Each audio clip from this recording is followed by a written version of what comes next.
Welcome back to Easy English Talk Podcast. You see someone wearing expensive clothes and you think they are rich and happy. You see someone sitting alone and you think they have no friends. But what if everything you think is completely wrong? Hello, everyone, and welcome to Easy English Talk Podcast. I'm Ryan, and today I'm here with Priya.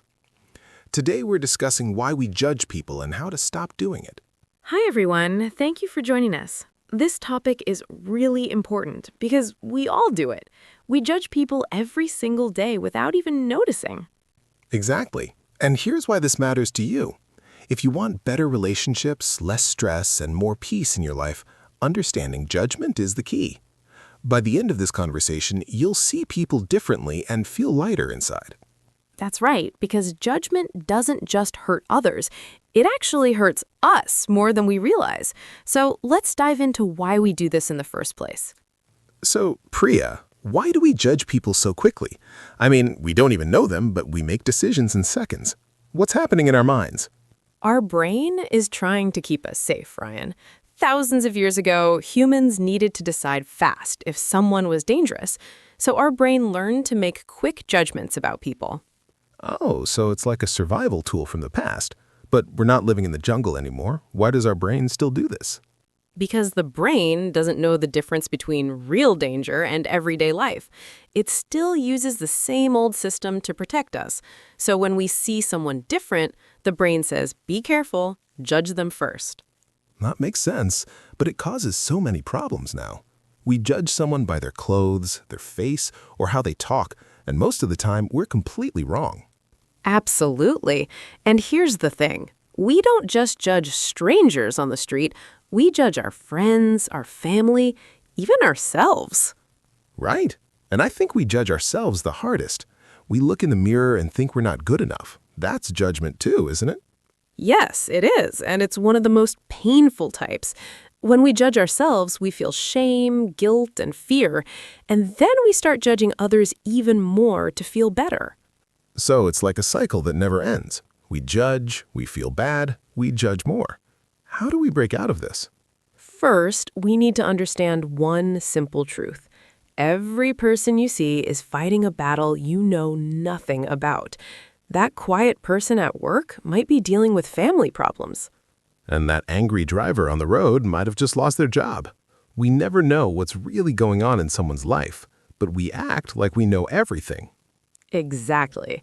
And that's the root of the problem. We see a tiny piece of someone's life, maybe 5 seconds, and from that, we create a whole story about who they are. I've done this so many times, Priya. I see someone on their phone and think they're so rude, but maybe they just got an emergency message. Right. Or you see someone who doesn't smile and you think they're unfriendly, but maybe they're just tired or sad that day. We forget that everyone has good days and bad days. This reminds me of something I read once. When you judge someone, it says more about you than about them. What do you think that means? It means that our judgments come from our own experiences and fears. If you think someone is showing off, maybe you feel insecure about yourself. If you think someone is lazy, maybe you're too hard on yourself about work.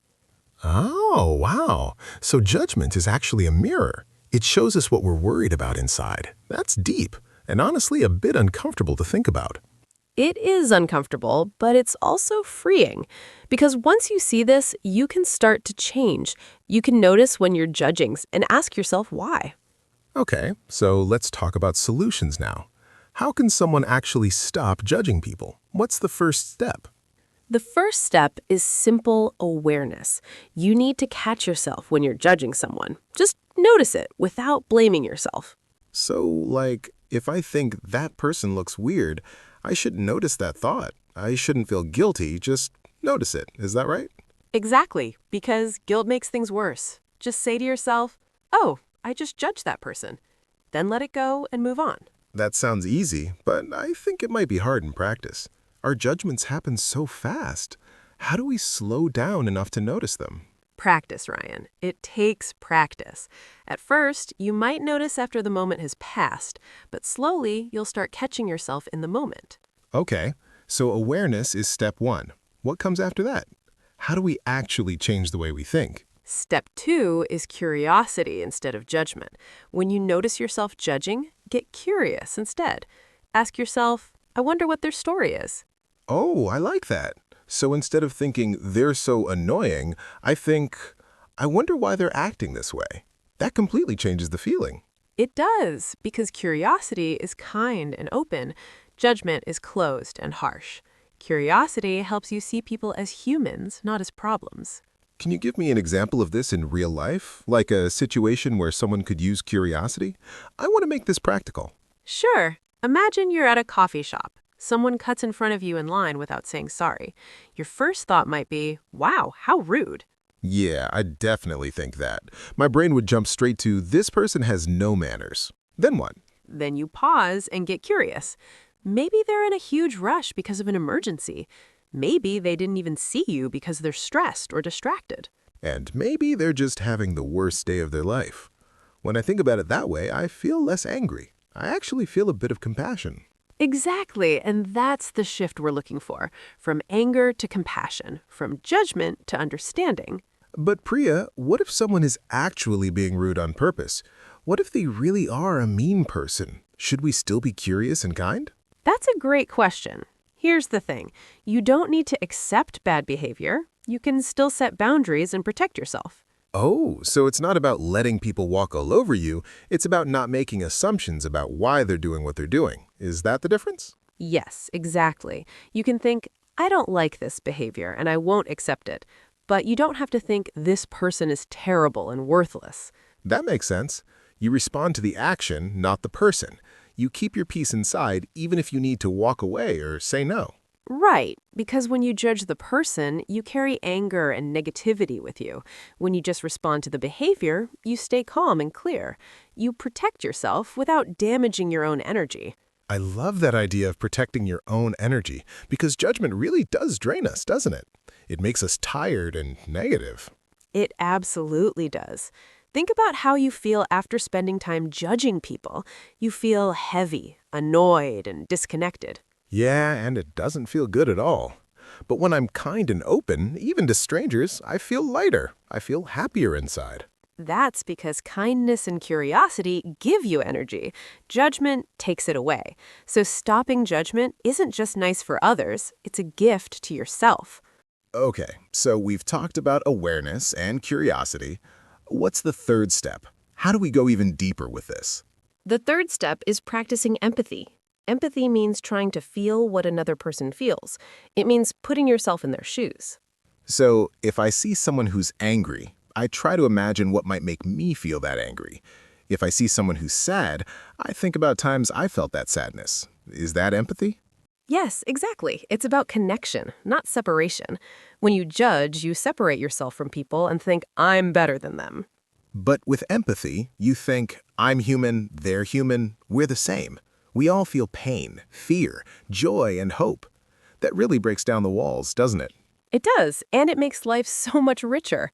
You start seeing people as complex, interesting, and valuable, not just as good or bad, right or wrong. I want to talk about social media for a moment, because I think that's where judgment has gone completely out of control. People judge strangers online like it's a sport. You're absolutely right, Ryan. Social media makes judgment so easy and so fast. You see one post and you think you know everything about that person.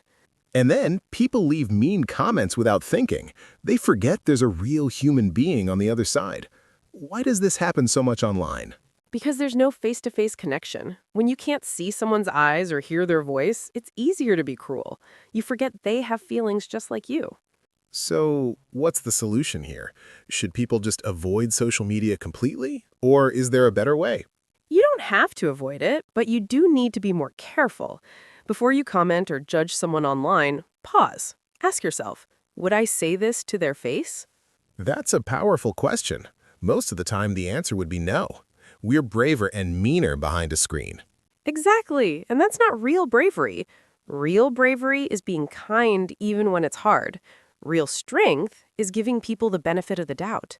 I also think we judge people online because we compare ourselves to them. We see their perfect photos and think our life isn't good enough. Then we judge them to feel better. Yes, comparison is a huge part of judgment, and social media makes comparison constant. But here's the truth. You're only seeing a tiny, edited part of their life. Right. You're seeing their highlight reel, not their real life. Everyone struggles, everyone has problems, but we only show the good parts online. So when you feel yourself comparing and judging, remember that. Remember that everyone is showing you their best moments. Behind those moments, they're just as human and messy as you. This is so important for young people especially. Kids and teenagers are growing up with social media everywhere. How can they learn to stop judging and comparing? It starts with adults modeling the right behavior. If parents and teachers practice kindness and curiosity, kids will learn it too. We need to teach them that people are more than their appearance or their posts. And we need to teach them that their worth doesn't come from likes or comments. It comes from who they are inside. That's a hard lesson, even for adults. It is, but it's so necessary. Because when you stop judging others, you also stop judging yourself so harshly. You give yourself permission to be imperfect and human. Let's talk about self-judgment for a minute, because I think this is where a lot of people really struggle. We're so mean to ourselves, aren't we? We are, Ryan, and it's heartbreaking. People say things to themselves that they would never say to a friend. I'm so stupid, I'm so ugly, I'm such a failure. Yeah, and we believe those thoughts. We think that being hard on ourselves will make us better. But does it actually work? No, it doesn't work at all. Research shows that self-criticism makes people feel worse and perform worse. Self-compassion, on the other hand, helps people grow and improve. So being kind to yourself actually makes you stronger. Being mean to yourself just makes you weaker and sadder. Why don't more people know this? Because we're taught to be tough on ourselves. We're told that self-love is selfish or lazy, but that's completely wrong. Self-love is actually the foundation of everything good. When you love yourself, you have more love to give others. When you're kind to yourself, you're kinder to the world. Absolutely. And when you stop judging yourself, you naturally stop judging others because you realize that everyone is doing their best with what they have. Everyone is learning and growing. Okay, so let's give people some practical tools now. What's one thing someone can do today to start breaking the habit of judgment? Just one simple action. Here's one simple practice: the 3-second pause. When you notice a judgment in your mind, pause for 3 seconds. Take a breath and ask yourself, is this thought kind or helpful? And if it's not kind or helpful, let it go. Don't argue with it, don't feel guilty about it. Just release it and move on. Exactly. Because thoughts are just thoughts. They're not facts and they're not commands. You can choose which thoughts to believe and which ones to ignore. I also think it helps to practice gratitude. When you're grateful for what you have, you judge others less because you're focused on abundance, not lack. That's true. Gratitude shifts your whole perspective. Instead of thinking, why do they have that and I don't, you think, I'm grateful for what I have. It's a completely different energy. Another thing that helps is spending time with people who are different from you. When you really get to know someone, it's hard to judge them. You see their humanity. Yes, connection is the antidote to judgment. The more you connect with people, the less you judge. The more isolated you are, the easier it is to judge. So reach out, have conversations, listen to people's stories. You'll be surprised how much you have in common with people you thought were different. We're all more similar than we think. We really are, and that's a beautiful thing to remember. Underneath all the surface differences, we all want the same things. We want to be loved, to be safe, to be happy, to be understood. When you remember that, judgment starts to feel silly. Why judge someone who wants the same things you want? Why criticize someone who's struggling just like you? Exactly. And here's something else to think about. Every time you judge someone, you're creating separation. Every time you're curious or kind, you're creating connection. And connection is what makes life meaningful. It's what makes us happy and fulfilled. Judgment might feel powerful in the moment, but it leaves us lonely. That's such an important point, Ryan. People who judge a lot often feel very alone because they've built walls between themselves and everyone else. So breaking down those walls is the real work. It's not easy, but it's worth it. What happens when someone really commits to this? Their whole life changes. They feel lighter, happier, more peaceful. Their relationships improve because people feel safe around them. And they also become more creative and open-minded because they're not constantly filtering everything through judgment. They can see possibilities instead of problems. Yes, judgment closes your mind. Curiosity and kindness open it. And an open mind is a powerful, beautiful thing. Let me ask you this, Priya. Is it really possible to never judge anyone again, or is some level of judgment just part of being human? I think some level of quick assessment is natural. Our brain will always notice things and make quick decisions, but we can choose not to hold on to those judgments. So it's not about being perfect. It's about catching yourself and choosing differently again and again, every day. Exactly. It's a practice, not a destination. Some days you'll do better than others, and that's okay. Be patient with yourself. I think that's really freeing to hear, because people might think, I can't do this perfectly, so I try. But that's the wrong way to think about it. Right. Progress is what matters, not perfection. Every time you choose curiosity over judgment, you're making progress. Every time you're kind instead of critical, you're growing. And over time, those small choices add up. They become habits, and those habits change who you are. You become a kinder, more peaceful person. And the world becomes a kinder, more peaceful place because of you. That's the ripple effect of stopping judgment. One person at a time, we can change the culture. I love that vision, Priya. A world where people are curious instead of judgmental, where people see each other's humanity instead of their flaws. It's possible, Ryan. It starts with each of us. It starts with the person listening to this right now. You have the power to make this shift today. So, let me summarize what we've talked about. First, understand that judgment comes from our brain trying to protect us. It's natural, but we don't need it the way we used to. Second, practice awareness. Notice when you're judging without blaming yourself. Just observe your thoughts with curiosity. Third, replace judgment with curiosity. Ask yourself, I wonder what their story is. This shifts you from criticism to compassion. Fourth, practice empathy. Put yourself in other people's shoes. Remember that everyone is fighting battles you can't see. Fifth, be kind to yourself. Stop the harsh self-judgment. Treat yourself like you would treat a good friend. And finally, remember that connection is the goal. Every time you choose kindness over judgment, you build connection. And connection is what makes life beautiful. This has been such a meaningful conversation, Priya. I hope everyone listening feels inspired to try this, because it really can change your life. I hope so too, Ryan. Thank you all for listening to this episode. We're so grateful you spent this time with us. If today's topic resonated with you, we have many other episodes that can help you grow. You might enjoy our conversations about letting go of the past or building better habits. Check out the Easy English Talk podcast channel and explore the topics that speak to you.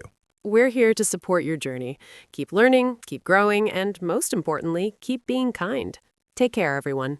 Until next time, remember, the less you judge, the more you live. Be curious, be kind, be free. Goodbye for now.